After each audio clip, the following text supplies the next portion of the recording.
And we are back. Welcome to another edition of the Sports War. And we are back. We got the full crew in the house. That is what it's all about. The Yankees, out of any team in the league, are the best equipped to handle a blow like this. I think there is a higher power at play here. He's due law of averages. That dude is the ultimate scrub. It's trash. Yeah. Every person you have in there is fucking trash. Next game, you're going to see a big performance. You can see it in the end of the game, and I'm just totally stoked and excited for this. And we are back. Welcome to another edition of the Sports Port. It's Barnes, it's Tony, and it's the Tuesday after Memorial Day weekend. Wow, dude. How you doing, sir? I'm doing great, man. Happy, stoked to be back here. Finally, seems like forever since we've been back in these chairs together, Brian. I know. It really has. So much has transpired since then. So looking forward to catching up with everybody. And it's nice to see we already had some comments waiting for us as we were getting started. Oh, yeah, of course. We have Kev Du in the house early and often with a nice let's go. He's hyped. He wants to smoke the Rangers tonight. We need this win, he says. You bet your ass we do. Matthew Gabriel in the house also says, let's go. He says, what it do, Kev Du? Kev Du saying, what up? And then Josh B, of course. Let's effing go Rangers. Hashtag TC, hashtag Sportsport, hashtag DTV, Brian. Unbelievable. People are riled. You want to give it another try? Like the... Oh, the because I was getting some like faint noise there. So I'm almost thinking it might have just been the video if I'm not mistaken. But needless to say, Tony, great to have the boys back in the building. So we really appreciate that. All good. Just turn it down a little bit. Oh, it's all good. Yeah. So would you look at that, Tony? Wow. Like we never left. Wow, dude. Yeah. So much to get to. We usually start with the golf, and unfortunately, since the last time we had a show, Grayson Murray, we found out over the weekend, passed away, unfortunately, by suicide. Only 30 years old, and was actually in the field for this past week's Charles Schwab Invitational. And it had been known that he had struggled, with some addiction issues and depression. But it seemed like, he was getting his golf game back together, and you could tell by the raw emotion, of his fellow golfers out in the course, getting the news live during the rounds, after the rounds. Everybody was really upset, and just such a terrible loss, and really, condolences go out to all of his friends, family, and of course, fellow players on tour. Yeah, dude, it really is. It was so sad, honestly, to hear that. I couldn't really believe it. And it's, I don't know, it's just crazy to see, especially someone who's so young, right? Who's like, around our age, a golfer like him who literally is, like physically healthy and golfing and competing, dude. What did he won the Century this year? It was the Sony Open. The Sony Open. Yeah. It's just tough, dude. It's really tough to watch. People were playing back his last few holes too, and it just seemed like something was off with him. And of course, he's had a past of this type of behavior where he struggles with depression and anxiety, and he's withdrawn from tournaments before. And it just, I don't know, dude. It really is just super sad. Like, it's just a really sad story, and seeing the statement released by his family to keep on golfing, this weekend and everything like that. He would have wanted everyone to finish the tournament. People from the Corn Ferry Tour, who he's, obviously been in Corn Ferry Harry events. Higgs, shouted them out after he won this week's Corn Ferry event. So that was a nice thing he said. And a lot of people said that, they were just very surprised because it seemed like he had really found, his faith. Yeah. And seemed to be heading in the right direction. But obviously, unfortunately, that ends up, not being the case, and, just a sad thing. So somebody, gone way too soon. So of course, RIP to Grayson Murray. On the golf course, Scotty Scheffler did not win the Charles Schwab. Crazy. But instead, Davis Riley gets his first 5 career minutes on him. PGA Tour victory. I guess technically he did win the Zurich, but as a team event, I don't really count that. That was a couple of years ago. But his first solo victory on tour. And really an impressive week when you consider, this was a 5-shot victory over Scotty Scheffler and Keegan Bradley, who tied for second at 9 under. But he shoots 14 under, 66, 64, 66, 70, and that was good for $1.638 million. The only millionaire winner in the field this week. Scotty and Keegan each getting $809,900 apiece. Very nice. And Scotty, had put himself into contention with 65-63 after a 2 over 72 in the first round, but 71 1 over on Sunday, not good enough to make a run. Colin Morikawa, second straight top 5, 8 under par, 68, 69, 67, 68. So, maybe his game headed in the right direction. We had Mesnier, Straka, Buckley, and Cootie all tying at 5 under par. Behind them, you had Lipsky, Shelton at 4 under. And then, a bunch of golfers at 3 under, including JT Poston and Adam Scott. But really, you think about the separation between just first place and a tied for 12th, is 11 shots. So it really just showed how the top of this leaderboard, really dominated this golf course. And a lot of people, struggled to really get anything going. And you had, +9 was the lowest or the highest score that, made the cut, what they finished with. So it just shows kind of the difficulties, of the course. So really an interesting week here, a week after a major championship. And now we head to Canada, Tony, for the RBC Canadian Open. Obviously, remember the theatrics last year with Nick Taylor. Tons of Canadians in the field for this one, and always a well-attended event, simply because, Canada, that's the only official PGA Tour event that they get. So, looking forward to that one. And then before we know it, you think about it, I think it's 2 weeks from Thursday is the start of the U.S. Open. So it's just crazy, that type of turnaround, so quick. So we'll keep a mindful eye out for that. But as we continue to move along, Tony, let's go to the world of Major League Baseball.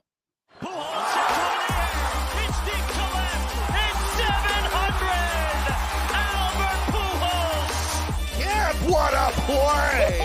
Stop it! Yep. And Alonso cracks one. The Mets win the ball game. Out of sight. And it works at 100 miles an hour. 14 strikeout. Drill deep to left field. There it goes. See ya.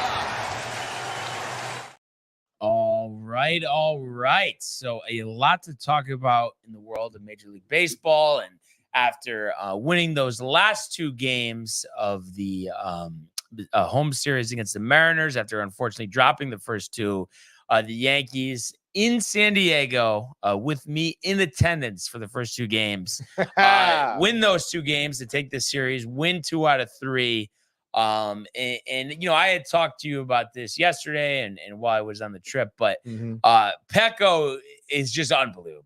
The environment, and of course, having all those Yankee fans there, the Yankee chants was great, and you love to see that. So that made it really special. But the ballpark itself, and I know they've had some renovations over the past few years, but the fact that that park is 20 years old and it looks like it just opened yesterday, an absolute marvel. And you could look at the rendering of the stadium right there.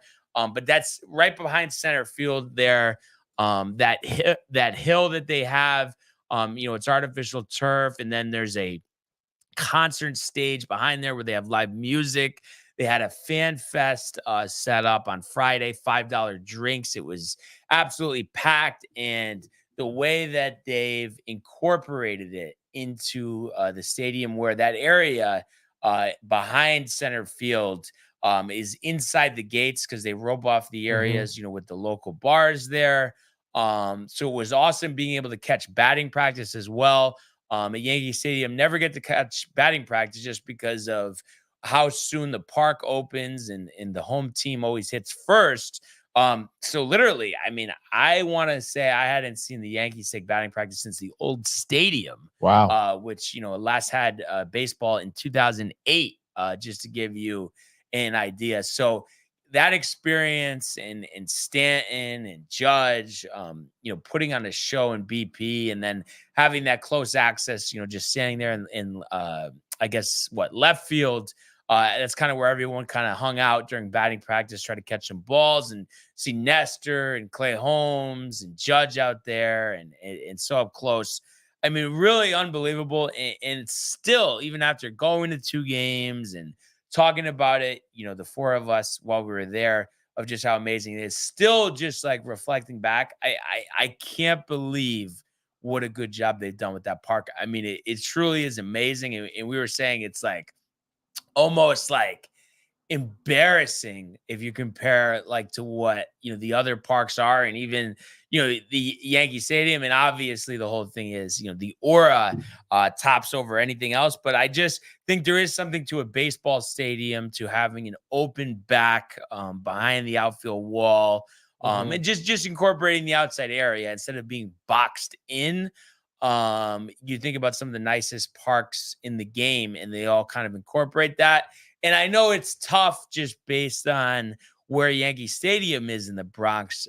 There's not really a place to do that, but you just wish that there was, because it really just adds to the atmosphere, and just seeing that skyline in the background. I mean, it's just so beautiful. It's like crazy.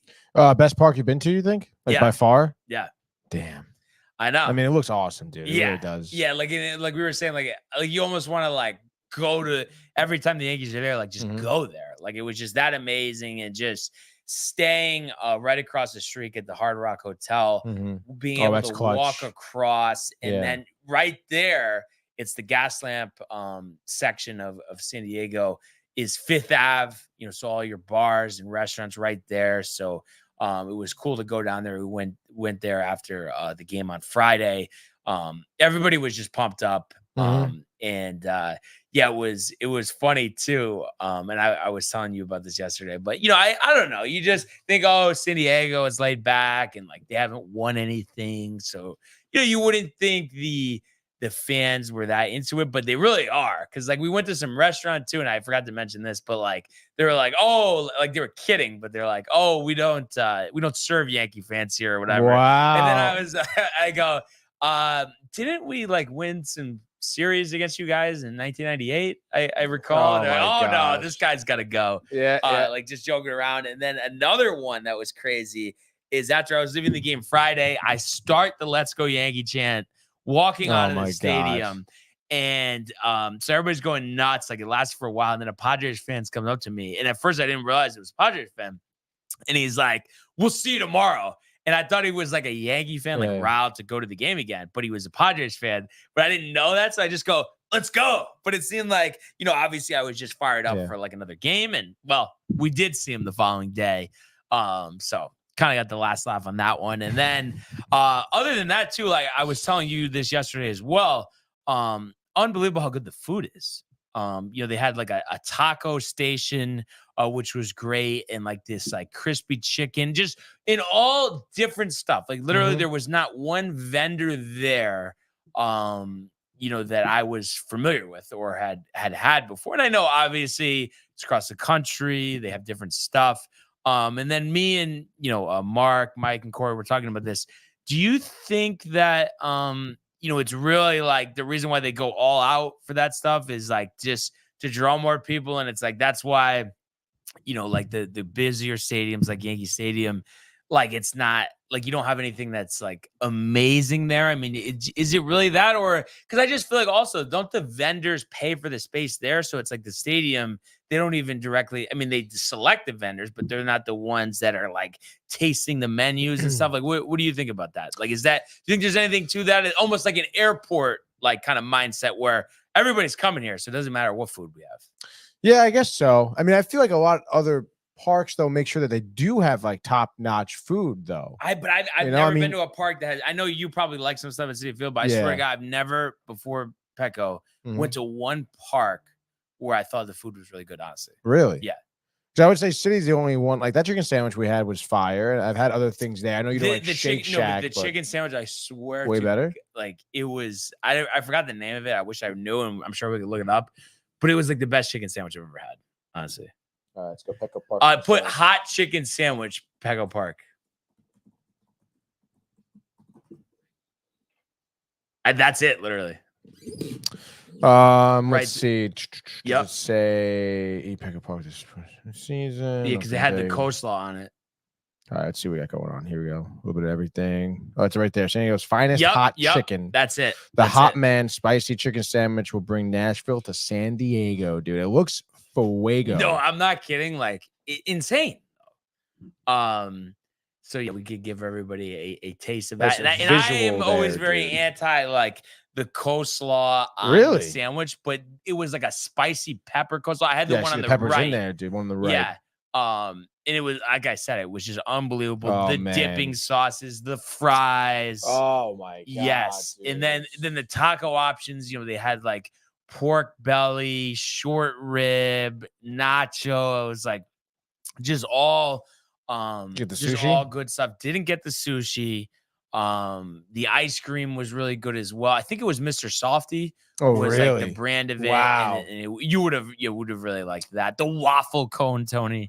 Yeah. So it was the concessions were unbelievable, and then I liked the fan fest before the game was just ridiculous. Oh, I forgot to mention too the cornhole that they had set up, a wiffle ball for the little kids and stuff. Like that's nice. Ridiculous. You didn't play wiffle ball? No, got a game of cornhole, but the only problem was where the one we were playing was set up. It was angled, so it was like impossible. You had to like lean over the right, and it slides down. What are you gonna do though? But yeah, they could have put it on the ground, but I think they just wanted the open space for the bars, people, chilling down behind the outfield there. But like I said, I mean, just an unbelievable experience. What were the prices like for the food? I mean, typical stadium prices. Yeah, the same thing. The same thing. But see, I don't see it as just because, Tony. If it's amazing, I mean, hard to have a problem with it, honestly. Really? And I mean, it's not like the chicken sandwich was 25. I was 16 or 17. Was it worth with fries? It was with fries. I now. mean, I think that's pretty much a good deal because I feel like usually like that would be without fries. Definitely do without fries. And fries are gonna run you like $6. And then it was nice too. And I know like Yankee Stadium has some options here, and maybe again. Just because like I'm not having the local like craft beers and stuff, but they had a lot of those type of stands in the stadium as well. So just nice to have those options. I mean, I don't know. I just feel like if I wouldn't mind like the rest of my life not having another Michelob Ultra, Tony, or Miller Lite. It's played out. It really is played out. Yeah, it tastes like water. There's like nothing good about it. It really is the truth. I mean, Michelob Ultra, obviously. I mean, I agree with that, but I mean. Miller, but you're jacked, or like you're more just jacked to like get jacked up, like you know what I mean. Like I feel like you don't actually enjoy the taste of it, like when it really comes down to it. Like you're more just going for the like you're trying to have a night. Nice that it's cheap, right? But part out of it. The actual taste, it's disgusting. I think it tastes better than IPAs. I don't know. I don't even know if any of it tastes good. Really, if you really think about it, like espresso martini tastes great. Yeah, that's true. And like some hard lemonade that's not overdone with the sugar, great. Like an Arnold Palmer, great. Yeah, you know Arnold what I mean? Palmer, very good. Yeah, Twisted Tea, solid. Yeah, but then you can't have too many. The sugar the that. But yeah, I don't know. Just beer in general. Honestly, I think high noons are kind of the best. Ooh, really? Yeah, I mean, I thought you used to like seltzers. You had too many Trulies. Trulies, definitely. I can't do that. And the White Claws, it's just no. But I think you were big with the Trulies. For a while, dude. Yeah. Ripping it. But did you have many high noons or no? No, every so often. I guess they're okay. I just think like a pineapple high noon. Like it's just pineapple, no way. But you like the taste of Miller Lite. That's pretty funny. That's right. What else we got here? For the comments, you mean? Yeah. All right. We got Matthew Ryan in the house. He says, "Hey Brian, how was your flight?" His flight got canceled. Ended up having his flight back from Chicago. He had to fly into LaGuardia. So tight yesterday. Did not get home from the airport until like 9:30. Yeah. So nothing was canceled, Matthew. But I think I was commenting on the show when I think he was commenting on Thursday. Yeah. It was 3 hours on the tarmac, so that was insane. And I don't usually fly Delta, but they started out. Oh yeah, just be a couple minutes, quick mechanical check. And then a couple minutes turned into 3 hours because of a weather delay, a passing system. So instead of leaving at 8:30, we left at 11:30. So that was that, like you just said, that was a little tough. Way back, we almost we're like, oh my God, is this happening again? Because they're like, oh yeah, just should be a couple minutes, just do it. And it's like, oh my God, you cannot do this to us again. Like, do not do this. But luckily they didn't. But it was just such a turnoff that happened in the first place. But your flight back was fine, right? Yeah, flight back was fine. But I think it just because of what happened in the start, it was just a big turnoff, know, and it just ruined the whole trip for you. Didn't have 1 ounce of fun. An iPhone? Oh my God. You know what it is? She gets a bigger kick out of it than she lets on, Tony. I'm telling you. I think you get the biggest kick out of it. I just see it though. I just see it. And Michael knows he's jacked up. Thank you, Michael. God. Let's go. Let's go, bro. Yeah, so that was a little tough. But other than that, obviously cross country flight is no, I'm saying the 9 hours. I mean, come on. Yeah. Like you too with the heat, like the air not being on for can't handle that. What do you think you honestly would have done though? I feel nothing you could do. You can't get off, dude. Well, I guess, right? Would you probably just got out of your seat as much as you could? Yeah, I'd be like doing that like half stand where you're like kind of like 1 foot up on the seat, your head's like crammed up. Like, yeah. Oh God, dude. What else we got here? Matthew Ryan continuing here. Does say the wedding was great. He drank too much though. Open bar equals fun, he says. Talking a big game, like he drinks a lot. Matthew Ryan says Miller Lite doesn't taste like water. Well, I don't care what it tastes like. It doesn't taste good. Okay. Michael Domack, speaking of not tasting good, says, "What's going on, guys? Great weekend for the Yanks, and let's effing go Celtics. Rangers win tonight, and the series is over. Hype for the ending of both of these playoffs. Going to be insane," he says. Great to hear from Domack. It is good to hear from Domack. I don't know if maybe you're just a little tired or what, but I thought you were gonna get a little tight, just like he's kind of looking ahead a little bit. And I don't know. That just seems like if I said it, it seems like the sky would be fine. No, if you said it, it'd be like, take it easy, Brian. But it's Domack. I mean, I don't, his words does not hold as much water, especially when it comes to the Rangers. I mean, like all of a sudden he's just like watching hockey. He's a Rangers fan, rooting for the Celtics. Like I can't with that. Okay, I am so conflicted. Obviously, the Celtics hanging on to win last night or coming back. Really, they were down. That was crazy late. Game. And actually had that up on one of the TVs, but I all along have just been thinking like, geez, like Dallas, like it's just on this run and like I don't know if they could be stopped. But then I'm just thinking about like Porzingis coming back, and I mean Jaylen Brown looked insane last night. Tatum missed a lot of shots, but like I don't know if I'm like I would like literally like before last night I was like kind of pretty positive. Okay, Dallas is going to win this. Right now, I don't know.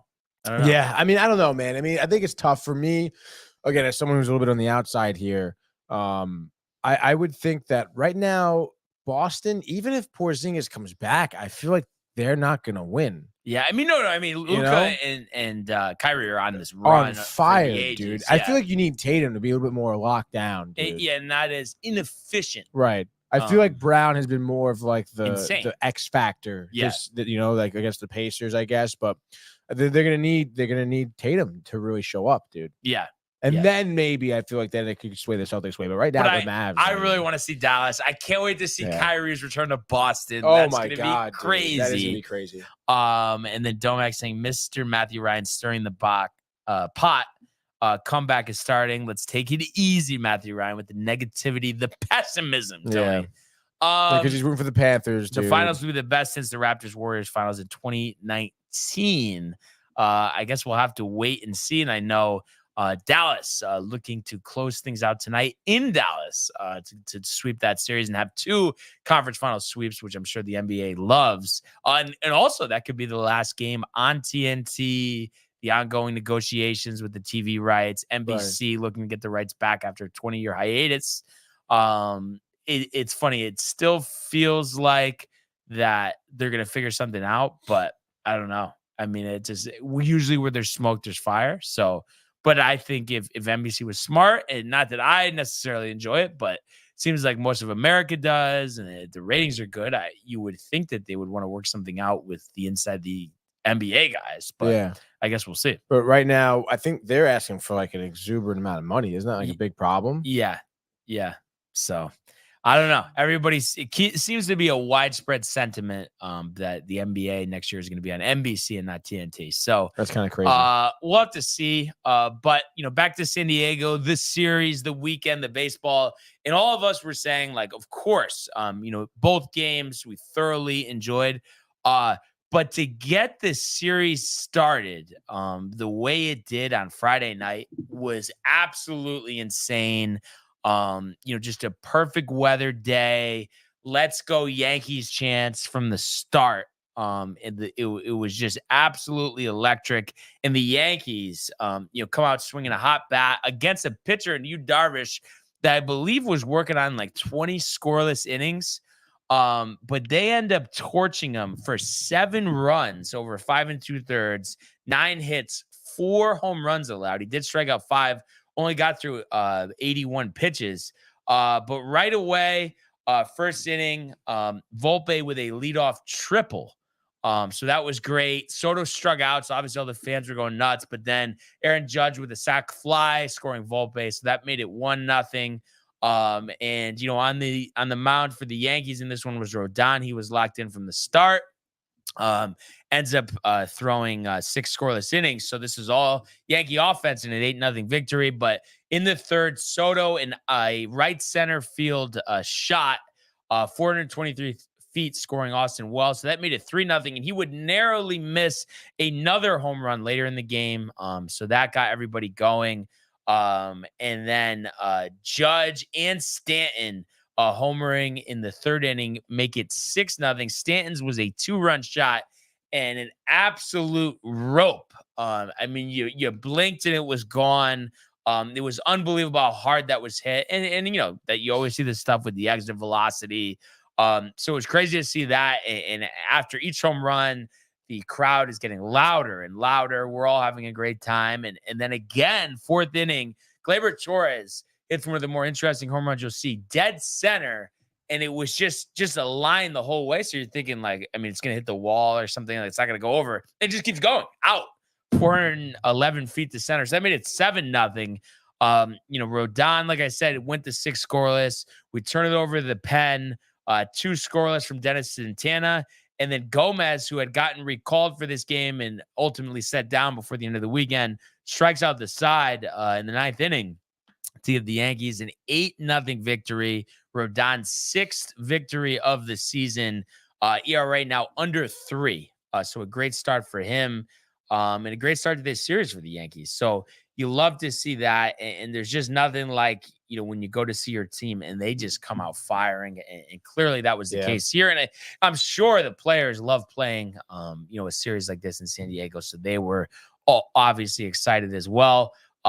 Game 2 on Saturday, Yankees end up winning 4-1. Nice. Marcus Stroman getting the start in this one.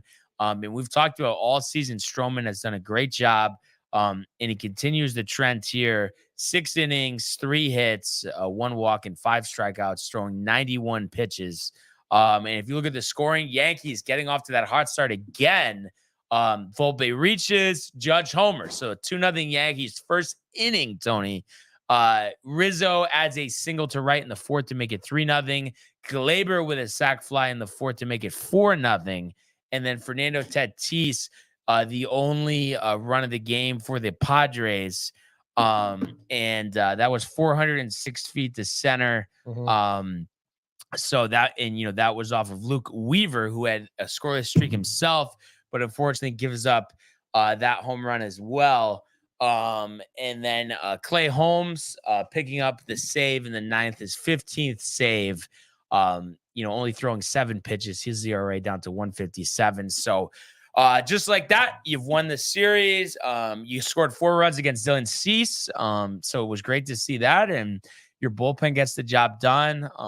It's funny too, because I know, like you were kind of saying, you were very pessimistic about Marcus Stroman coming into this year. I mean, hard to argue with the results now. Another scoreless performance, ERA 2.76 now. Yeah, no, literally. I mean, I think that's the best we've seen him in like the past 3 seasons easily. Yeah. So it's great to see that. And then the way Judge has been hitting, 2 for 4 in this one, another home run. Almost kind of crazy that, because just thinking about it, because Domac was just commenting, when he was here, everybody's like all nervous about Aaron Judge. And it's now here we are right in the front runner for MVP again. Yeah, it is. I mean, and I think it's a big part of it too, is not only that Judge woke up, but I don't know, it just seems like everyone in the lineup is getting just good hits at some point. And Darvish, by the way, I think it was 24 innings scoreless going into Friday's game. But even against Dylan Cease too, Dylan Cease has been pitching really well also. And he pitched okay against the Yankees. He still pitched more than 6 innings, had 9 Ks, but still, I mean, it's like one point or the other, you're getting tagged by somebody in that Yankees lineup, whether it's Soto, whether it's Judge, or even more towards the bottom. I mean, you saw Austin Wells get some hits. Gleyber Torres was hitting quite well, I feel like, this weekend too. So I don't know. I think that top of the lineup humming, it definitely there's some trickle down to the bottom. So it makes for a really tough lineup to get through for any pitcher, including these 2 good pitchers they faced over Friday and Saturday. Yeah, absolutely. And that win had got them to 20 over 500. Unfortunately, they drop the series finale 5-2, but still 37-18, 19-10 away from Yankee Stadium. All you could ask for. In this one, Clark Schmidt was only able to go 5 innings, 1 earned run. There was an error, 3 walks, 6 strikeouts. The final score 5-2 here. The only runs, a Soto double in the 6th inning, gave the Yankees actually a 1-0 lead, but unfortunately a 4-run 6 kind of cemented this one for the Padres, and that was off of Schmidt and Victor Gonzalez. Caleb Ferguson also giving up a run later on. And then Alex Verdugo does hit a homer in the 9th, but no rally as the Padres win 5-2. Estrada picking up the win for them. He was electric, 5 strikeouts out of the bullpen. Clark, his 3rd loss of the season, and Roberto Suarez, 3rd time's a charm. Absolutely throwing smoke, and he did give up the home run, but I saw him close out the game yesterday against the Marlins. He has electric stuff. Yeah. I feel like people didn't really realize that. Definitely. I know he wasn't the closer right away, and I think he came over from, okay, so it's Venezuela, but I think he was an international free agent. How old is he? Yeah, he was an international free agent. And the numbers weren't good last year, but let me tell you, the numbers are going to be great this year. I mean, obviously a .73 earned run average, and I think, this is going to continue. I mean, his stuff is electric, throwing 100 miles an hour, almost Mason Miller-like, Tony. Wow, dude. Nice to see some great relievers and closers kind of popping out. Yeah, because for a second, you kind of think, geez, wait, who's we got Josh Hader. He hasn't had that many save opportunities because of the Astros struggles. And we know Clay Holmes is good, but who else is there? And of course, there's Mason Miller. It is actually kind of interesting to think about. Okay, so Clase. Clase. Wow. 17 saves. Yeah, Kyle Finnegan, I have him on one of my fantasy teams. Kind of remarkable what he's done. Kind of an afterthought. Kimbrel has had some injuries, but overall, I guess those are okay numbers. But yeah, and then with Diaz struggling, and even Alexis Diaz, his brother, had a great year last year, struggling as well. Kenley Jansen, I think he had a save over the weekend. I think he's 4th all time in saves now or something, which is kind of crazy. That is crazy. I feel like his ERA is kind of high, and right. So just kind of interesting. I think a lot in the pecking order up for grab right now, in terms of the hierarchy of closers, across Major League Baseball. Oh yeah. So the Yankees head to the Angels. They were off yesterday. So they'll have 3 against the Angels and then actually 3 at Oracle Park. So 6 more games on this road trip. And you look at the pitching matchup for this Angels series, Nestor versus Canning tonight. You got Heel versus Tyler Anderson tomorrow. And then Carlos Rodon versus Patrick Sandoval on Thursday. All 9:38 games. So 6:38 local, 9:38 Eastern. So obviously tough for us Yankee fans that late to catch the duration. Obviously shorter game helps, but you're looking at a night past midnight all day, Tony. Wow. But we're excited about the Yankees. Obviously they've had a great start to their season. Really, I know road sweeps are tough. So sure, you look at it, yes, let's take 2 out of 3. But really shouldn't be that much of a challenge here to sweep this series. Only a game and a half lead over the Orioles, who have won 5 games in a row. But obviously, other than that, well ahead of the pack. Boston 9.5 games, Tampa 10.5, and Toronto 12. So needless to say, a good spot for the Yankees. I'll give my official prediction on tonight. I know the last game they played ended on a good note, Tony, but what do you have? The long weekend for the New York Mets. Oh my God. And it certainly was a long weekend for the Mets. If you want to take it now, starting on Friday, you get Scott with another start there, Christian Scott for the Mets. And I mean, albeit, I'll just say right now, the weekend kind of sucked for the Mets. Actually, really nothing was good. You dropped 2 out of 3 here, salvaged 1, I guess you could say. But it didn't even feel good on Sunday. No, you almost would have rather lost. I mean, come on, dude. Really, I would have rather lost. Yeah. Anyway, so Friday gets Scott out there, who actually pitches well. I think it's like 6 2/3, like 7 Ks, nothing too crazy, 2 earned runs. You end up losing this game. I think it was like 8-7 on Friday, something like that. And it was like, again, one of those games where you saw a lot of great offense. I mean, you had, JD, Alonso, even Mark Vientos, who's actually been heating up with his bat, all hit dingers. Love to see that. You were up 2-0 early on. Seemed like you could, keep that offense going and stuff like that. But you positively blow it, dude. I mean, I want to say it's like after Scott, it's Reed Garrett that comes in, and he just absolutely blows it, dude. And it's so weird because I feel like ever since Diaz was taken out of the closer position, and there's been a little bit more pressure on like Garrett and Reed Foley to perform, they've been crumbling, dude. Yeah. I don't know what Garrett was doing, but he had absolutely no command like over his sweeper pitch, which is like one of his top pitches that he uses. So like, it would either be, 3 feet outside the zone, or it'd just be hanging over the middle. So he was giving up hits left and right. I think he ended up pitching an inning, but giving up 5 earned runs. Mets not able to come back from that. They ended up losing that game, like I said, 8-7, I believe, was your final score on Friday. Moving on to Saturday, you get actually a great start from Severino, believe it or not, dude. Yeah. He went, I think, over almost 7 innings. 6 2/3, I think. Are you sure? I almost positive. Yeah, I could look it up, but I thought he reached 7. I think he was into the 7th, but couldn't get the last out. Maybe you're right. Nonetheless, though, and I feel like he was very like, I don't know. Watching him pitch on Saturday was interesting because I feel like one thing, I mean, maybe he was coached to do, or maybe figured out what to do in terms of controlling the velocity of his pitches. Because I feel like when he first started for the Mets, the adrenaline being amped up, he's just like throwing 98 over and over 7 and over innings, again. by the way. 2 hits only, 1 run, 3 walks, 6 strikeouts. ERA 3.22. Phenomenal line there. Yeah. Bringing his ERA down is great too. But I gotta say, I feel like what I was watching from him is that he's constantly changing the velocity of his pitches. Almost so where that it's like the 6th inning and he can reach back to get like a 97-mile-an-hour fastball and still feel good about it. You know, what was the fastball going down to when he was taking some off? like 94, 93. Oh, okay. Yeah. And then he uses that sinker too, which also reaches around 95. Gotcha. And then all of a sudden, you'd be seeing reach back for that fastball for a strikeout at 97. So it was honestly pretty cool to see him do that and mix up his velocity there, because I feel like that really kept a lot of batters guessing too. So hopefully he can continue to do that, get some length out of him. Pretty efficient. I feel like he threw under 100 pitches, I feel, too, that outing.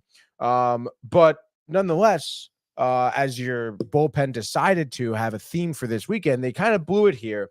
And now on Friday, Diaz did come in for an inning before Reed Garrett, Mendoza was talking about getting him out of the closer position, getting him some setup spots, a little leverage. And I mean, he did great. I think he pitched an inning with 2 strikeouts and a flyout. It was a 3-up, 3-down inning. Saturday, they bring him into the 9th with a 1-run lead. Before that, there was nothing to indicate he was going back to the closer role. Didn't they say they were removing him? Yeah. Like that was kind of a surprise. I don't know if it was a surprise for Diaz, but certainly for fans, the fans. Yeah. Like for watching this game and see Diaz in the 9th, very surprised. And again, I don't know what was said behind closed doors, but I would think it would, like, Diaz was a little bit thrown off by that as well. And like, what is Mendoza thinking? He had one outing the game before where he looked good. I don't know. That was a very weird move, and obviously didn't work out because I believe he gave a solo shot, or it may have been like an RBI double or something. I kind of forget. But clearly, to me, I mean, the fact that he goes in the 9th, he either wasn't ready or is struggling mentally, maybe. Because again, I mean, there was nothing different. I mean, his fastball was still reaching 98.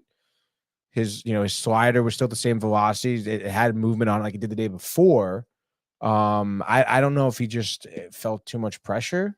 I don't know. Because I mean, like I said, at that point, like the day before you're fine in like the 7th inning, and then the day after you're giving up a run in the 9th. I mean, it's not. To me, clearly, it's like there's pressure on top of him, right? And that's kind of what maybe is being down on him. Which I mean, it is what it is at that point. But then, of course, they end up getting out of the inning and give him up the it's tie game. It goes into extras. 10th inning.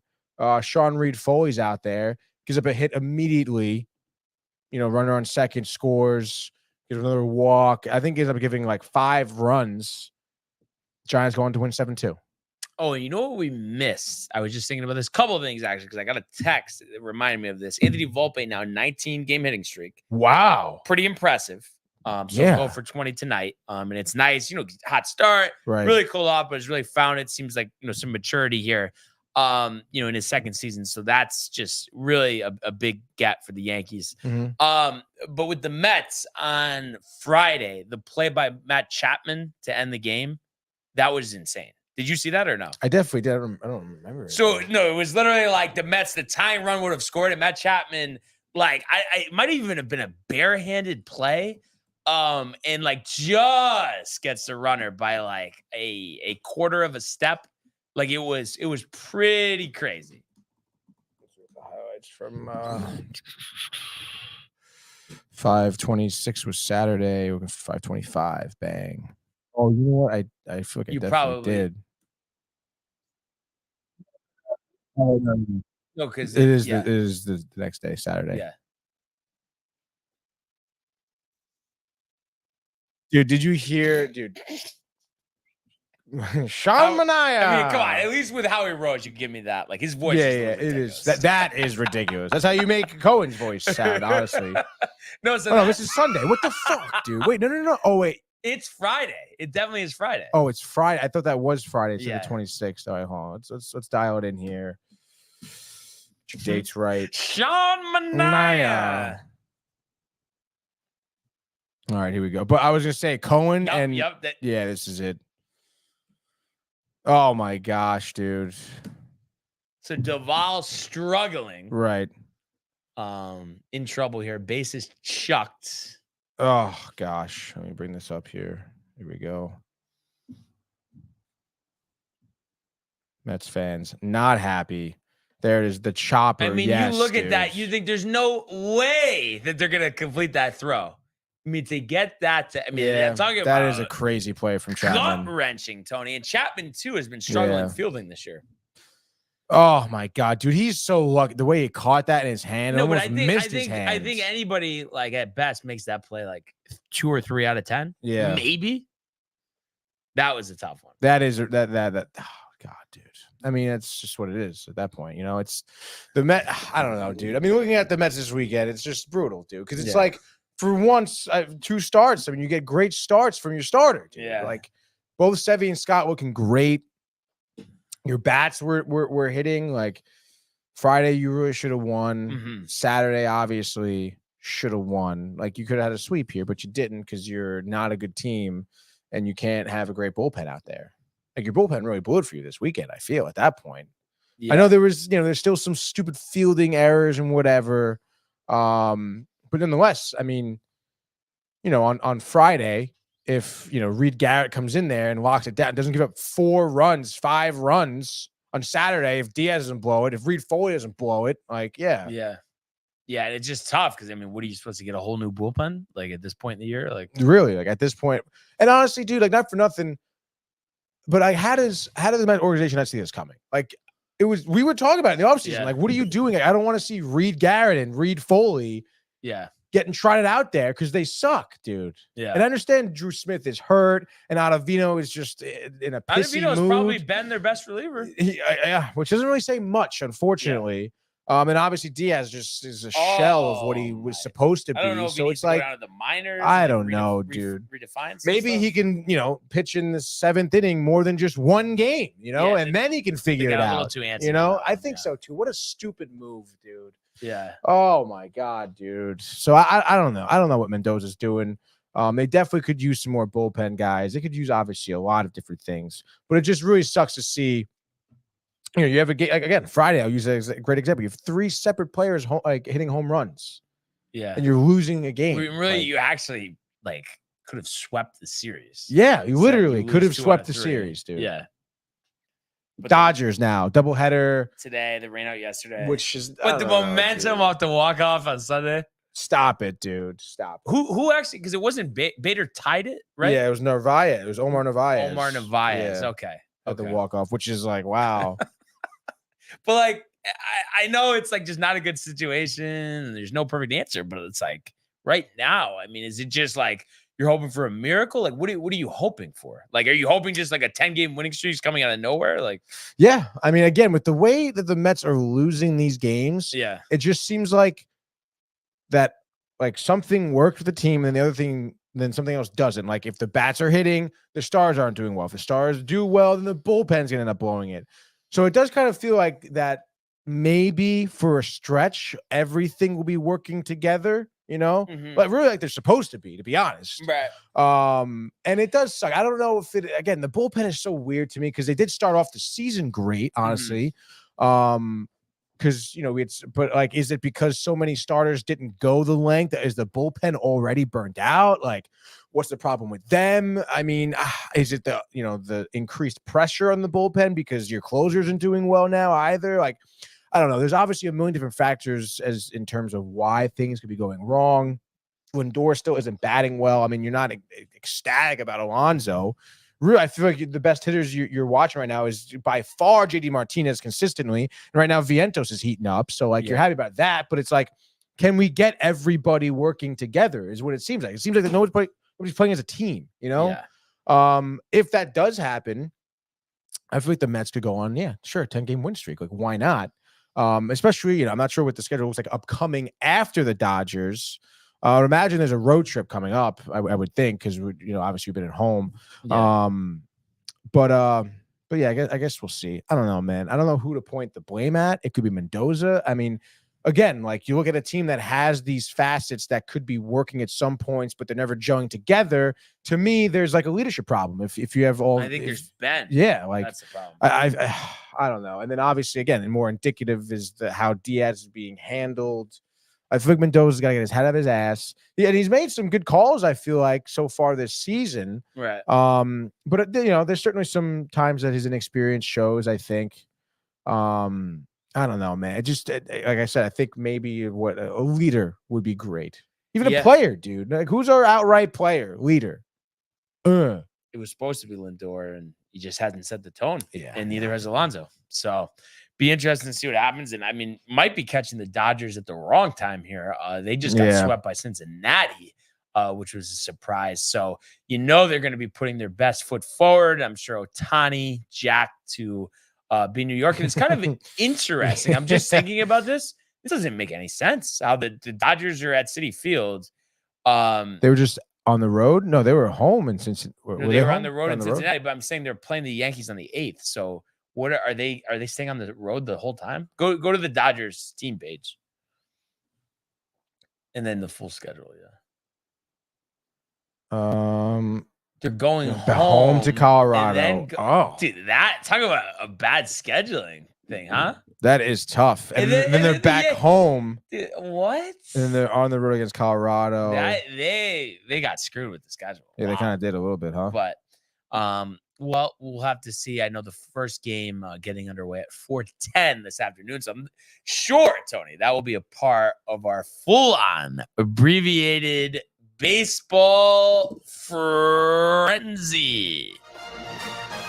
You bet your bottom dollar it will be, Brian. Let's freaking go. It is a Tuesday around Major League Baseball, brother. I guess I'll get it started. Why not, dude? I mean, we got 2 Mets games here really today. Think they're gonna beat last time? In all honesty. I mean, if I were to guess if they were to win one game, it'd probably be game 2. I mean, Quintana, though, I think it's a toss-up, dude. Honestly, almost a toss-up as well, though. Yeah, but I guess so. I mean, I feel like Quintana's last outing, Cleveland, 6 innings, 3 earned runs, not terrible, I guess. But I mean, Jesus, dude. And then plus, it's game 2. You never know. Like, both teams have been playing. Oh, my God. I mean, give me game 1. I'm going to say, let's go. 4:10 p.m., Mets at home, game 1 of this doubleheader. The Mets are plus 155 here against the Dodgers. As we said, Tyler Glasnow pitching very well this season so far. 6-3, a 3.09 ERA, 67 innings pitched. He's been staying healthy for the first time in a while, I feel, too. But 87 Ks over 67 innings pitched.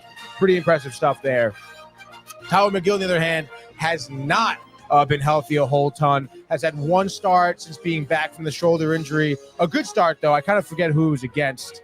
I can probably check for you right now. But he's 0-2 so far in the season. Obviously, a 3 ERA. But Cleveland, 5 innings, 2 earned runs. You never know. Maybe he could find lightning in a bottle against this Dodgers team who, as we mentioned, struggled against Cincinnati, got swept. Dodgers on a 5-game losing streak right now. Offense being a big issue why they're losing to. Only scored 8 runs in 3 games against Cincinnati. 2 runs in just the last 2 games. Got shut out by the Diamondbacks. So hopefully, McGill here, can build off that. And then again, bats maybe churning. We can get some guys on the same page here. Maybe the Mets could even pull off a 6-2 victory. Dingers, of course, from Alonso. Nimmo, I don't know if you saw, got hit in the head on Friday night as well off the C-flap. Totally fine. Maybe it'll wake him up, get that 217 average. Hopefully a 3-for-4 night from him with 2 RBIs, maybe from a double or whatnot. And of course, imagine JD Vientos still hitting as well. Ohtani, dude. I know he's been doing well with his freaking, rehab surgery, but 0-for-4 night from him. I don't care on my fantasy team. I want the Mets win, baby. Give me Mets in the over. Let's go, Brian. Let's go. Yankees in Anaheim. You don't want to take Mets game 2? Orange County, Tony. One of my favorite places in the country. Wow. I think this is a game. Griffin Canning getting hammered like he always does. ERA approaching 6. Nestor's been great, 3.29. I don't see how we deviate from the path here. I mean, I think this has a Yankee dominant win written all over it. And I think Volpe in the first inning, Tony, extended hitting streak to 20 games. Longest hitting streak the Yankees have seen in a while. I think since Robbie Cano in 2012, if I'm not mistaken. Anyway, Robert Cano. I think I wouldn't be surprised if Soto too, right after Volpe gets that single, gets a 2-run homer, gets the Yankee on the board. Nestor 6 scoreless. Maybe somebody like Brett Tonkin, Tony, gives him a solo shot in the 9th, but I think Judge probably homers again as well. 7-1 Yankees, so just under, but the Yankees win 7-1. You really don't like Tonkin, huh? Oh, he's awful. You know where he used to play for? The Mets. That's right, buddy. Speaking of the Mets, game 2, Brian. That's Howie right. Rose. We're getting a little crazy on this 2 for Tuesday, baby. Game 2, we mentioned Quintana, mentioned Stone. Could be a toss-up for Stone. And I feel good old Jose here. Shedding a little bit of light in the starting rotation, I think, for the New York Mets tonight. Maybe taking a page out of Luis Severino's book with controlling the velocity of his pitches, hopefully elongating his start, eating up innings. We've seen Quintana go 8 innings before. Let's do it again, dude. Let's do it again, Brian. 8 innings, 2 earned runs, 6 Ks, 1 walk, 4 hits is his final line. Dodgers still stifling offensively. Maybe we'll see a Sean Reed-Foley in the 9th to lock it down. The Mets will win that game 4-1, dude. That's it. No, 4-1. I was going to say that's the under, Brian. That is the under, Tony. That's right. So we have the Mariners and the Astros game 2. The Mariners hanging on 3-2 last night. Game 2 of the series. Yeah. And you got Luis Castillo versus Hunter Brown. And unfortunately, this goes against my fantasy team. So I have Hunter Brown in a couple.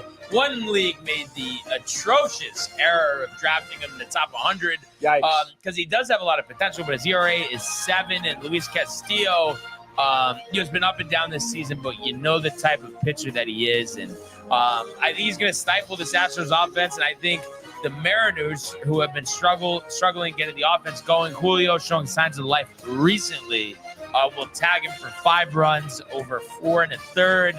And the Astros are going to fall in this one. I'm going to say it'll be Mariners 7-3. So that's going to be the Mariners and the over. Wow, dude.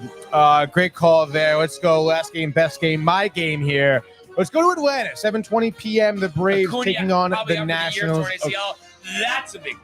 For the second time, right? Yeah, second time. Second time. Other knee. Yes. So they have the very speed tough. You have to wonder too. Did all that wear and tear of stealing bases last year have Maybe any effect on this? Who knows? It is such a shame, dude. Obviously, but I mean, if anyone can bounce back from that, it's the Atlanta Braves and Max Fried. Speaking of my fantasy team, let's freaking go, dude.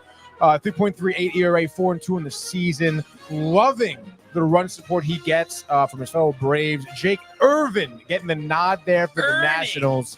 Definitely earning for a victory here at 2-5 with that record, a tick below 4 on the earned run average. Your over-under is 8.5. Atlanta minus 250 on the money line. Give me the Braves here for the second game of this 4-game set. The Nationals actually won last night. And we know obviously what happened during that game, but let's go. Braves bounce back. Fried dialed in. Third complete game shutout by Fried. I don't see how it doesn't happen, to be honest. He's been dialed in recently. So give me the Braves win this game. I'll say 5-0. So Braves in the under, Brian. Third game, final game. We're going to go with the Padres over the Marlins. The Padres winning a tight one last night, 2-1. Roberto Suarez with the save there, throwing gas. And I think, come on, the Padres offense, dormant until, the 6th inning against the Yankees. Yep. Really hadn't done anything. So I think we're due. It's Machado, it's Tatis, it's Jesus Luzardo leaving the game after 3 1/3, giving up 7 runs. Yikes. I think Padres all day here. Matt Waldron looking like Cy Young out there, striking out 10 over 6 scoreless innings, and it's going to be 10-2 Padres. The Padres and the over, and just like that, that is your baseball frenzy. So the voice, a little hoarse still from Petco Park. A lot of home runs to scream about. Hey, Bonds. Says Matthew Gabriel. Also, he's almost down, by the way. Matthew's said that, yes, but Matthew's not from this town, so in fact, neither of you are from the town. Yeah, but come on, stop. Speaking of not from the town either, Michael Theofil talking shit about Domac, saying Domac is so dumb with basketball, it's crazy. Celtics will get swept by Mavs. One-on-one ball can only last you against trash. I mean, teams, like dude. I said, I definitely like the momentum of the Mavs. And Mhm. I don't know about a sweep. I think, I mean, it probably is going to be at least a 6-game series, you would think, no? Yeah, Either I would way, think so. right? Yeah. I don't see one team like just completely like bulldozing. Right. I mean, if they did that, I mean, that might be the greatest run we've ever seen. I know, by and Kyrie and Luka. I mean, dude, I could, again, with the way Jaylen Brown's been playing too. I mean, I didn't think he was that good. But then honestly, like watch him drain threes and just literally throw down last night on defense too. Are you kidding? yeah, I know he won Defensive Player of the Year a few years ago. I know Yes, that, but yeah. again, like to be able to hit clutch threes down the stretch of a game, I didn't know that was going to be coming from him. So Yeah. I mean, great for the Celtics, obviously great for Domac, and I think time will tell. But yeah, I do agree. I will say, I mean, it's got to go 5-6 games. You know, Yeah. like I don't think there's going to be a sweep. That's crazy, Michael. Yeah. And also I forgot to mention from the top, RIP Bill Walton. That one really caught me off guard. Oh, and we yeah. talked about that yesterday. Only 71, I guess, privately had been fighting cancer over the last several years. So obviously gone too soon, and just a energetic personality. And when you think about him from so many different things, and being an all-time college player at UCLA under John Wooden, winning those championships, winning the 86 title with the Celtics, and then his legendary career calling both NBA and college basketball for ESPN. So, condolences, obviously, to all of his family, friends, and former teammates. Definitely lost a great one. Bill Walton, only 71 years old. So let's go now to the world of the National Hockey League. Here he comes. McDavid shoots. Top shelf. He scores. Captain with the overtime winner. That's the middle. Great hit. Cameron. That's a world-class hit right here. Tomsky stepping. Rink Washington made the full split save. Are you kidding me? Turn. Side of the net. Between the legs, and they score! Filthy! David Pasternak. The silver trophy to the Golden Knights. All right, so I know Tony's dying to talk about the Stars game, but listen. I mean, obviously, the big event came Sunday. The Rangers, a 3:00. Oh yes, of course. Eastern time game there. The overtime victory, 5-4. Alex Wenberg, the hero. The Rangers now 4-0 in overtime in the playoffs, leading this series 2-1. And really was just an insane game featuring 4 goals in the first period. Reinhart to start less than 3 minutes in, a power play goal. But Laffy with the answer, not even 5 minutes later. Barclay Goodrow, after having the game winner in game 2, had 2 goals in this one. His 5th there in the first period, only like 25 seconds after Lafreniere. Kind of crazy. Reinhart did have his 2nd goal of the first period, though. Another power play made it 2-2, and that was surprising. The Rangers had done a good job on the PK, but what was really surprising, not only do you get another goal from Lafreniere and Barclay Goodrow in that second period to give you a 4-2 lead and a shorty by Goodrow. All of a sudden, he's got 6 goals this postseason, more than he had in the entire regular season. Kind of nuts. But the third period, in a span of less than 2 minutes, you give up goals to tie the game at 4 to Barkov and Forsling. But fortunately, that Ranger magic in overtime, 5.5 minutes in, Alex Wenberg, the tap-in goal there. And that was something, we hadn't seen from him at all. His first goal of the postseason, had barely scored in the regular season, really hadn't been an offensive threat.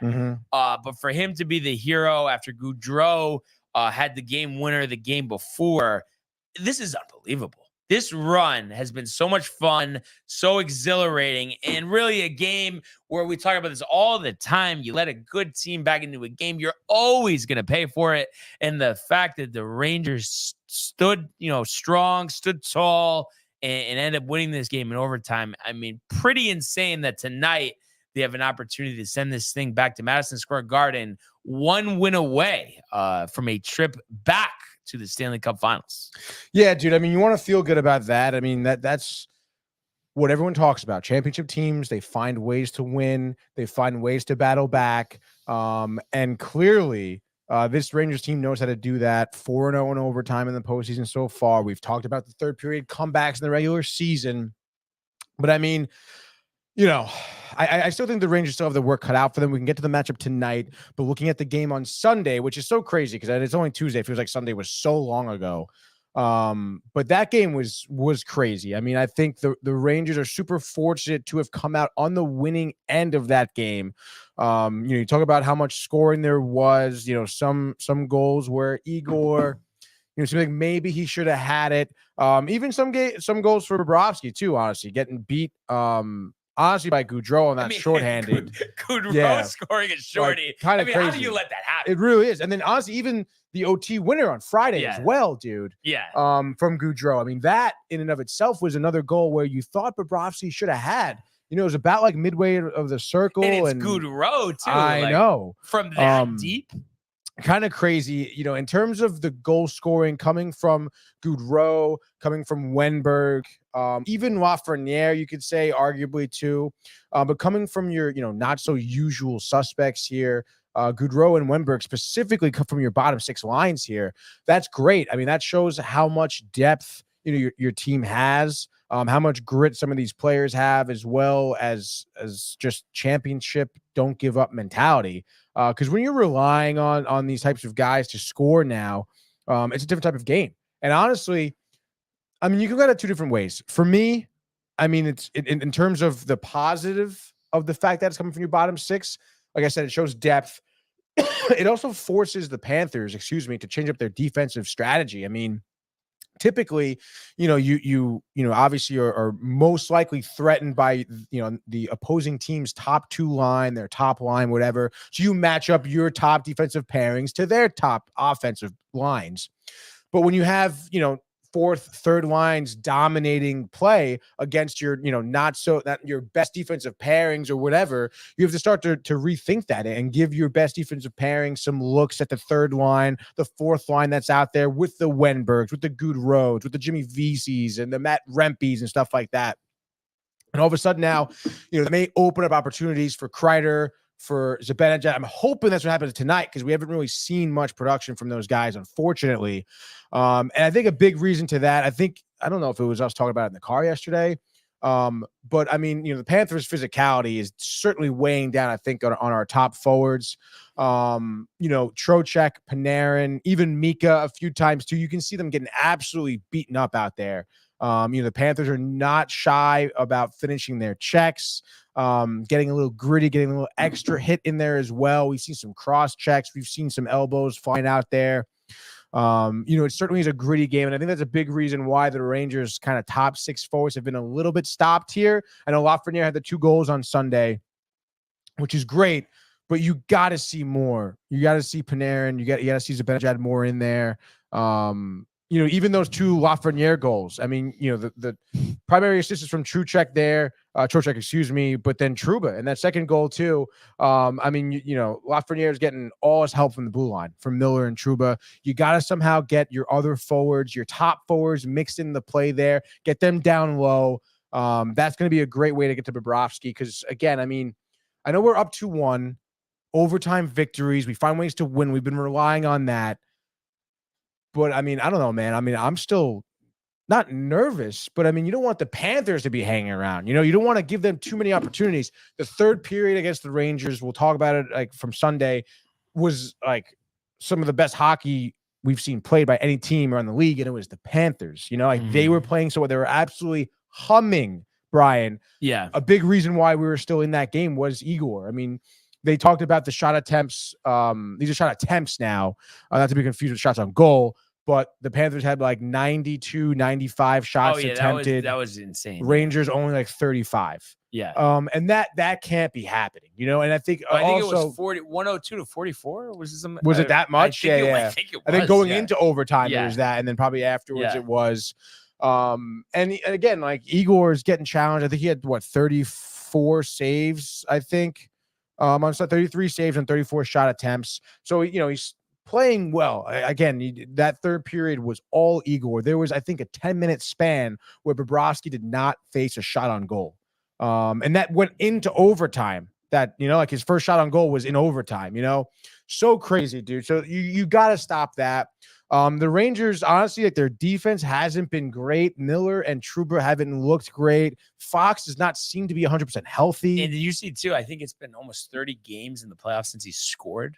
Adam Fox? I know he doesn't score that much in general, but that stat did come up during the game. And it just seems like, remember, like saying, oh, Fox is going to be big, and he had the game winners in the regular season.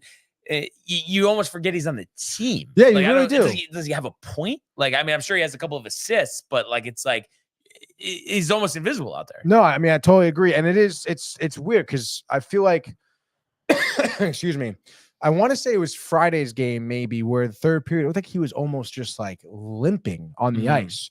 I don't know if he's, again, dealing with some type of injury. I kind of forget what his injury. He was out early in the season for a prolonged period of time. I forget what it was for. But I don't know. I mean, again, it's the playoffs, it's hockey. Everyone is probably not 100%. But it seems like Fox is doing something, and I feel like you have to split up Trouba and Keandre Miller. They're just not meshing well together. Maybe put Trouba and Schneider together. They're both physical. They work well.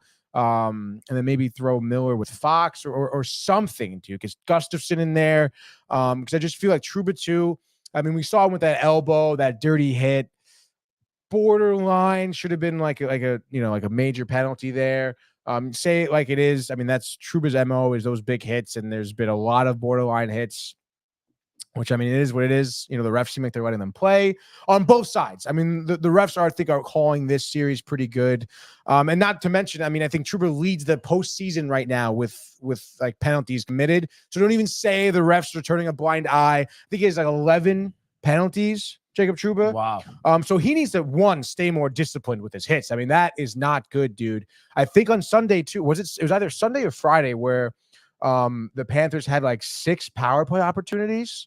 Yeah, there were 2 for 6 in the power play, which is great. They're 2 for 6. That's the greatest percentage there. It's about a third percent. It is a third, which I guess is fine. It's a tough penalty. And it's cool to see that, the Rangers are going to the PK, but like, that's not what you need you don't want the Panthers up a man for, 12 minutes in the game. Like that's so tiring. The last thing we want, again, I know it's still like, you want an overtime. That's great. They don't seem like they have any fatigue. But still, dude, you want to limit your penalties. You want to work on your penalty on your power play as well. You're 0 for 2 on Sunday. I know that's, again, you didn't have a ton of opportunities. Panthers are staying disciplined, which is crazy. I thought they would have more penalties, but clearly the Rangers need help in that regard. So I think the Rangers have their work cut out for them. But obviously at this point, dude, you got to be happy. You're up 2-1. And in my opinion, I mean, the Panthers have been playing top tier hockey. The Rangers have not. So that's probably, it's one thing I think that you could almost spin into a positive, because I think the ceiling for the Rangers right now is way higher. Panthers have been playing, like I said, their best hockey. Igor shut them down. You're up 2-1, and the Rangers really, in my opinion, haven't really fully shown up yet for a game this series. When will that be? It fucking better be tonight. I mean, I know Laviolette, seeing him pumped after, I don't know if you saw the video of them coming into the locker room after the overtime winner on Sunday, but Laviolette was fist bumping, like fucking yeah, dude, like pumped up. So needed it. Honestly, you love to see that from your head coach too. So, you got to be happy. They are, I'm sure, he said something along the lines of enjoy the win, but hey, a lot to work on. Let's get back out there in Florida, take another one, win it back at the Garden. Let's freaking go. And it should be interesting to see. I know, VC is hurt right now. That's why you saw Kakko and Rempe, in the lineup. Because I think Friday, they brought Rempe in, moved Roslovic, and then Kakko sat. Yeah, Kakko which sat. I was surprised. Yeah, I guess so. I mean, he really hasn't done much, I feel. I guess this postseason, and really, I know at all this season in general. I know he was hurt, but like, I feel like, I know obviously the whole season is gone by now, so it's a little different. But I feel like you were very like, Remember, I was saying like, Yeah. oh, let's get rid of him and stuff. But I mean, Yeah. at this point, would you say, I mean, has he like really disappointed you or? I mean, again, that injury completely totaled everything Right. I had planned for him, Brian, Right. actually. So it was kind of tough. The fact that he's sitting, I mean, again, like probably we'll have to let sitting there like, hey, the bottom 6 forwards have been doing well. I don't want to touch them. One guy I probably could move around is Kako, because you're not going to sit Rakovic and you're not going to sit anyone else. And you kind of want Matt Rempe in there. Obviously, VC going down does help him out in terms of starting Kako. So again, I mean, hey, I mean, Kako's getting probably his 5th opportunity in reality. Because if VC's like, healthy, he's probably not playing again, at least this series probably, but should be interesting to see what happens. I don't know. I mean, I'm kind of like halfway, I would say 3/4 out the door on Kako at this point. But hey, I mean, he's got again, however many million opportunities he's been given to show himself. He has another one tonight. So maybe he can rustle some feathers, I want to say, right? I mean, I think he can still do it, Mhm.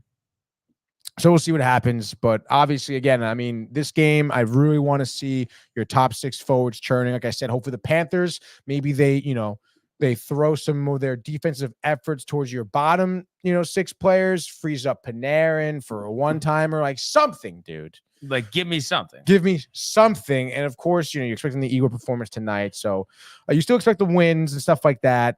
Just a little downtrodden though. Like, you're nervous almost. Of course you're nervous, dude. I mean, what are you fucking kidding me? The overtime this isn't the games Mets, here. Tony. I mean, I'm just saying, like, we usually take care of business, so there shouldn't be trepidation. That's all I'm saying. I know you're giving me the Mets. Look, but come on. You fully aired your frustrations. You get what I'm saying. No, yes, I do understand, but just again, like just one season ago, it's double overtime, just like we've seen this season, but we're losing these games, so it's just that's the trepidation. Yeah, because I'm almost like, hey, this is here. We've been saying 4-0 overtime. They find ways.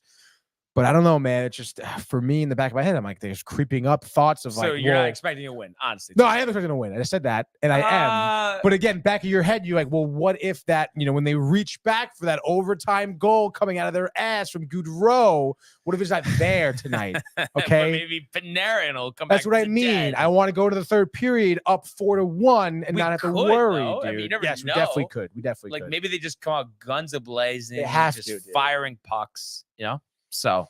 I feel pretty good, honestly, about tonight. I just, like, in all seriousness, I think we're due for just like a sound 60 minutes. Yeah. Haven't had one in a while. I know, dude. Even against the Hurricanes, it's like, oh, yeah, God, the way that series ended. Dude. Like, oh. Wait, but if that's the worst, I mean, that parlays pretty well into what's coming ahead. Yes, that is true. So, going to be interesting to see.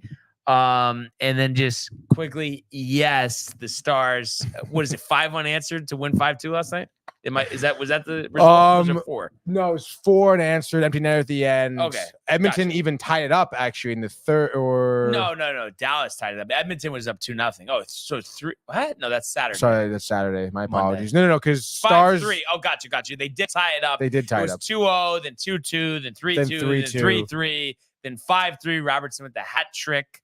But listen, Tony. I mean, everything's gonna be all right. Oh my God! Obviously, you just have to win next game. I mean, that's it. Obviously, it was a little bit of a collapse. It's okay. Huge the crowd collapse. was chirping Ottinger. Yeah, they were chanting for Stu Skinner. Stewie. Didn't work in the beginning. Didn't work, but it's okay. Okay. I don't know if it is okay because this is the 2nd time now we've seen the Oilers blow a 2-0 lead to the Stars. This one, obviously, in Edmonton now too. So let's see. I mean, obviously, time will tell what happens. Oilers, another team, though. Obviously, I mean, Ottinger had to stand on his head to keep Dallas in this game to let them come back. Robertson, the hat trick, very intense. Rupe Hintz, I believe, was his 1st game back from injury, maybe a 2nd game back. But he had 2 assists, obviously becoming somewhat of an X factor here. And honestly, Stars, I will say, I've compared them to the Rangers a little bit here, actually. Their power play has sucked against the Oilers. Oilers kill it in the PK, actually. Stuart Skinner is playing his game very well. But like I said, the Stars just found ways to get past Skinner. You saw, I think, Robertson's hat trick goal, literally he just had time and he walked right up to Skinner and bounced it off the back of him. Like, it was such a crazy goal, dude. Obviously the assists have been crazy too by Rupi Hintz, Tyler Sagan as well, getting 2 assists. It really was. It was a cool game to watch. Michael, of course, I was watching this with him last night. He was rooting for the Oilers naturally. Just don't get too excited. All right. I am pretty excited for the Stars. Another game dude. in Edmonton, tied That's right. up. I mean, this Oilers were down 3-2 last round against the Canucks. I mean, come on. Yeah. Come on. So we'll see what happens tomorrow. But let's see what happens tonight in the fastest full-on abbreviated hockey frenzy you've ever seen, Tony. Absolutely. Brian here. As we know, we have one game, best game, the only game tonight. Florida Sunrise, the Panthers take on the Rangers here. It is game 4. We know the Rangers lead 2-1. A little here for the money line. Rangers are plus 140. Florida minus 160. The Rangers, the plus money, Zach. What are you doing? Let's go. Over-under is 5.5. Over-under is always so tough, dude. Obviously, we know it went over last game. First 2 games went under. But, Brian, what do you got? Score, over-under, where, how do we get there? Well, speaking of over, I think this one is going to be yet another overtime game here. The Rangers plus 140 all day, 7 days a week, twice on Sunday, however you want to say it. But I think it actually is going to go under as well. So I think a tight defensive battle. Let's say 2-2 heading into overtime. And then finally, Panarin back in the scorebook. The game winner, Aristi, maybe a minute into overtime. And the Rangers heading back to the Garden, 3-1, one game from the Stanley Cup Finals. Absolutely love that, dude. Love having Artie back on the score sheet. This was all about. I totally agree with that, dude. I think he starts up the scoring early and often for the Rangers, and they never look back. Igor churning, dude. I'm telling you right now, for the first time in a long time, Igor Shesterkin, the shutout, baby. The road shutout. The road shutout. On his feet. Literally got to be so jacked up right now. He's going to be calling in tomorrow, Josh B, thanking me for calling this shutout here. I say Rangers win. I'm going to say 4-0. Goals by Artie, by Kreider, by Mika. Let's freaking go, Brian. And just like that, that is your hockey frenzy. So punt for the Rangers tonight, 8 o'clock on ESPN. On the way out, does Dallas complete the sweep tonight against the Timberwolves in Dallas?